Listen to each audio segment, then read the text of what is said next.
যেদিন থেকে ঘরে এই ডিম পরোটাটা বানিয়েছি তারপর থেকে দোকান থেকে ডিম পরোটা আসা বন্ধ হয়ে গেছে।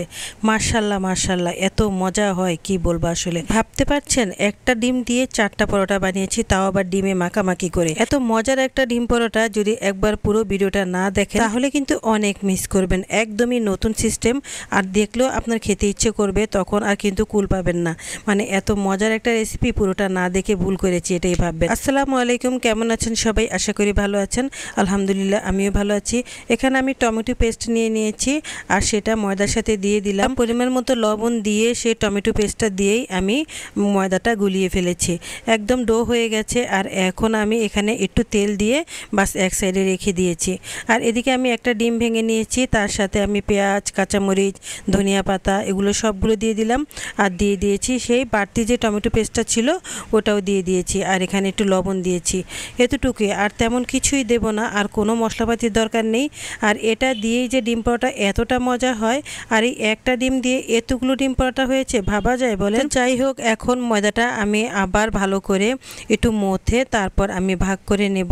তো এখানে আমি 4টার মতো লিচি কাটবো, কারণ 4টার মতোই বানাবো, আমি একটু বড় বড় করে বানাবো।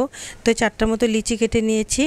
আর এখন আমি সেগুলো গোল গোল করে সুন্দর করে একটু ময়দা মাখিয়ে তারপর রেখে দিচ্ছি। আবার সত্যি কথা বলতে এই ডিম পরোটা আমার বাসায় সবাই পছন্দ করে। ডিম পরোটা দোকান থেকে কিনে আনলে ভিতরে ডিমই পাওয়া যায় না, কিন্তু আজকে আমি যে ডিম পরোটাটা বানাবো সেটা আপনি চোখের সামনেই দেখবেন। একদম ভেসে থাকবে কিভাবে আপনার ডিম পরোটাটা হয়েছে, আর আপনি ডিম পরোটাতে খাচ্ছেন সেটা আপনি স্পষ্ট বুঝতে পারবেন। আমি সব সময় আপনাদেরকে খুবই সহজ সহজ রেসিপি দেওয়ার চেষ্টা করি, কারণ এখনকার সময়ে ঘরে অনেক কাজ থাকে। তো বসে বসে নাস্তা বানানো, ঘন্টার পর ঘন্টা সময় দেওয়া নাস্তার পিছনে, এই সময়টুকু কিন্তু কারোই থাকে না, কারণ ছেলে মেয়ে উভয়ই পরিশ্রম করে। তো এই জন্য আমি এতটাই সহজভাবে রেসিপি বানাই, যেহেতু সবার যাতে দেখে আমার রেসিপিটা দেখে পছন্দ হয়, আর সে যেন সুন্দর করে বানিয়েও খেতে পারে। আর এখন আমি একটা বড় করে রুটি বানিয়ে নিয়েছি, তার মধ্যে একটু তেল ব্রাশ করে দিয়েছি, আমি হাত দিয়ে তেলটা মাখিয়ে দিয়েছি, আর তারপর দিয়ে দিলাম একটু ময়দা উপর দিয়ে ছিটিয়ে দিয়েছি। আর এখন ভাঁজটা দিয়ে দিচ্ছি। তো এই ভাঁজটা ছাড়া আপনি অন্য কোনো ভাঁজও দিতে পারেন, কোনো সমস্যা নেই, তবে আমার কাছে এই ভাঁজটা দিলেই পরোটাটা বেশি ভালো লাগে। এখন আমি সবগুলো রুটি এভাবে ভাঁজ দিয়ে নেব, আর তারপর আমি আসল পরোটাটাই বানাবো। সত্যি বলতে এই পরোটার ভাঁজটা আমার এত ভালো লাগে যে ফুলকো ফুলকো পরোটা হয়, খেতে অনেক মজা। বিশেষ করে বাচ্চাদের কিন্তু এই পরোটাটা ভীষণ পছন্দ। ওরা কিন্তু এমনিতে ডিম পরোটা তেমন একটা খেতে পছন্দ করে না, কিন্তু এই ডিম পরোটাটা যখন দেই তখন এত পছন্দ করে। আমার বাচ্চারা তো ভীষণ পছন্দ করে। অনেক সময় বাসায় মেহমান আসলে আমাদের ঘরে কিছুই থাকে না, তখন যদি এরকম একটা ডিম থাকে তাহলে এই একটা ডিম দিয়ে আপনি কয়েকজন মেহমান সামলাতে পারবেন। অনেক মজা হয়, কিন্তু খেতেও ভালো হয়, আর অনেকটা বরকতও হয়।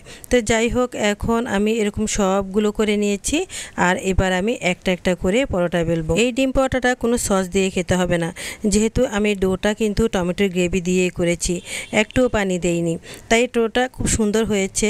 আর এই টমেটোর গ্রেভিটা দেওয়াতে ডোটা একটু লাল লাল হয়েছে।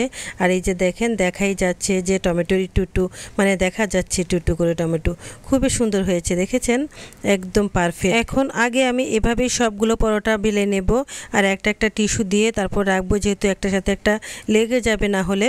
আর সবগুলো বেলে নিচ্ছি, কারণ আমি যখন ডিম পরোটাটা ভাজবো তখন আর আমি বেলাবেলির টাইম পাবো না, এই জন্য আমি আগেই সবগুলো রেডি করে নিচ্ছি, আর তারপর আমি চটচট করে বানিয়ে ফেলবো। খুবই তাড়াতাড়ি হয়, কারণ ডিম পরোটা বলতে আপনারা বুঝেনি, ডিম তো খুবই তাড়াতাড়ি হয়ে যায়। তো যাই হোক, এই যে একটা ডিমের ভিতরে চুপিয়ে দিলাম, আর এখন ভিজিয়ে সুন্দর করে আমি তেল গরম করে রেখেছি আগেই, আর এখানে আমি দিয়ে দিয়েছি, ব্যাস। আর তার উপরে আমি যেই ধনিয়া পাতা, কাঁচামরিচ, পেঁয়াজ আছিল ওগুলোই আমি দিয়ে দিয়েছি উপর দিয়ে ছিটিয়ে। আর এখন আমি একটু উল্টে দিচ্ছি। আমি বলেছি না কত সহজ, দেখেছেন? একদমই সহজ। এখন আমি উল্টে দিয়েছি, উল্টে দিয়ে কিছুক্ষণ নেড়ে চেড়ে তারপর আবার অপর পাশটাও আবার উল্টে দিলাম, আর দেখেন কত সুন্দর হয়েছে, আর দেখতেও লোভনীয় হয়েছে। তো যাই হোক, এমন করে আমি সবগুলো ডিম পরোটাই বানিয়ে নেব। আর এই পরোটাগুলো কত ফুলকো ফুলকো হয়, দেখেছেন? খেতে কিন্তু অসাধারণ। একবার যদি যদি না বানান তাহলে বুঝতেই পারবেন না এটা স্বাদটা।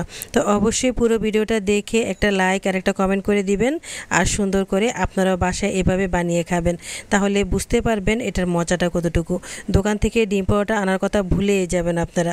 তো যাই হোক, এখন আমি আরও একটা এভাবে বানিয়ে নিচ্ছি, আর ঠিক এভাবে চুবিয়ে সুন্দর করে আলতো হাতে এনে তারপর দিয়ে দিবেন। অনেকটাই নরম হবে, কিন্তু তারপরে একটু আলতো হাতে ধরতে হবে। আর এখন আমি উপর দিয়ে আবার সেই ধনিয়া পাতা, কাঁচামরিচ, পেঁয়াজ এগুলো দিয়ে দিলাম, তারপর আবার একটু উল্টে দিলাম।